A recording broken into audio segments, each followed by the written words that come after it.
Want to free up storage or remove apps you don't use on your Samsung phone? In this video, I'll show you how to delete apps on any Samsung Android device in less than a minute. First, open the Settings app on your Samsung phone. Scroll down and tap Apps. Find and select the app you want to delete.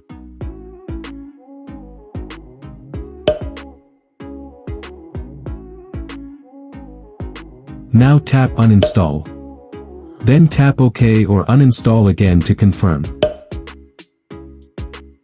You can also delete apps directly from the home screen or app drawer. Just press and hold the app icon, then tap Uninstall and confirm. That's it. The app has been removed from your Samsung phone. If this video helped you, don't forget to like, subscribe, and turn on notifications for more easy tech tips.